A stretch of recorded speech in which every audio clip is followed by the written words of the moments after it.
Good morning everyone. My name is D. Salya. Her name is K. Monica. Her name is R. Shravanti.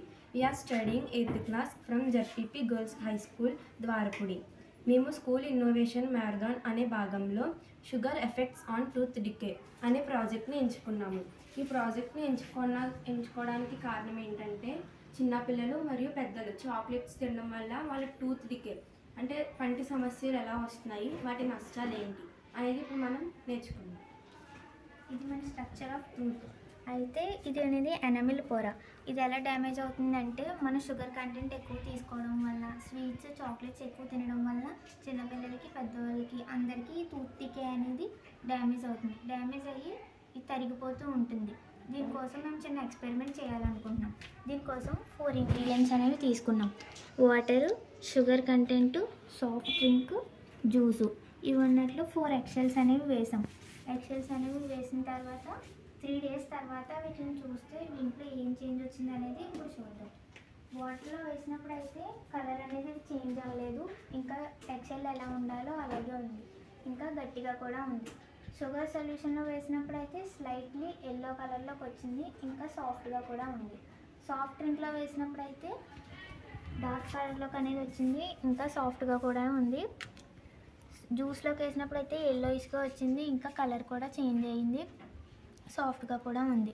మనం tooth decay ఏంటంటే sugar కంటెంట్ని తక్కువ తీసుకుని ఇంకా sweets అవి కూడా తగ్గించడం వలన మన టూత్ డికే ఎనమిల్ అనేది బాగుంటుంది.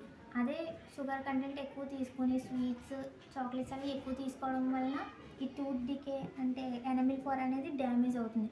ఇవి ఎలా డ్యామేజ్ అయినాయో అలాగే మన ఎనమిల్ కూడా డ్యామేజ్ అవుతుంది. ఇంకా తిన్న వెంటనే బ్రష్ చేసుకోకపోవడం వల్ల ఎనమిల్ డ్యామేజ్ అవుతుంది. ఇంకా ఎనమిల్ పైన ఎల్లోయిష్గా, డార్క్ కలర్లో, రెడ్డిష్గా కూడా కలర్ అనేది చేంజ్ అయ్యి ఎనమిల్ పొర అనేది తరిగిపోతూ ఉంటుంది. స్వీట్స్ చాక్లెట్స్ గట్టా తిన్న వెంటనే బ్రష్ చేయించాలి చిల్డ్రన్స్తో. చేయించకుండా అలా వదిలేస్తే లోన అంత బ్యాక్టీరియా అనేది పడుతుంది. కొన్నిసార్లు ఏమవుతుందంటే పిల్లలు చాక్లెట్స్ తిన్నప్పుడు వాళ్ళకి డెంటల్ ప్రాబ్లమ్స్ అనేవి వస్తాయి. మిల్క్ టీత్లో ఉన్నప్పుడు డెంటల్ ప్రాబ్లమ్స్ వచ్చినప్పుడు మనం డెంటిస్ట్ దగ్గరికి వెళ్ళి డెంటిస్ట్ ప్రికాషన్స్ తీసుకోవాలి. ఒకవేళ మనం దాన్ని నెగ్లెక్ట్ చేస్తే కనుక మనం గ్రోత్ అయ్యే కొద్దీ పర్మనెంట్ టీత్ వచ్చినప్పుడు ఆ ఎఫెక్ట్ అనేది పర్మనెంట్ టీత్ మీద పడుతుంది. మన నోట్లో మనం స్వీట్స్ తిన్నప్పుడు మన మౌత్లో పంటి మీద ఉన్న బ్యాక్టీరియా యాసిడ్స్ని రిలీజ్ చేస్తుంది. ఆ యాసిడ్స్ రిలీజ్ చేసినప్పుడు మన పంటి మీద ఉన్న ఎనామిల్ పొర అలాగే బ్యాక్టీరియా పళ్ళు పుచ్చిపోవడం వంటివి జరుగుతాయి. మనం చిన్నప్పటి నుండి షుగర్ అనేదాన్ని అవాయిడ్ చేయడం వల్ల డెంటల్ ప్రాబ్లమ్స్ అనేవి రావు. మా కజిన్స్లో ఒకరు మిల్క్ టీత్ ఉన్నప్పుడు నెగ్లెక్ట్ చేయడం వల్ల తను పర్మనెంట్ టీత్ వచ్చే కొద్దీ ఆ ఎఫెక్ట్ అనేది పర్మనెంట్ టీత్ పడింది. We hope you understand this project. Thank you.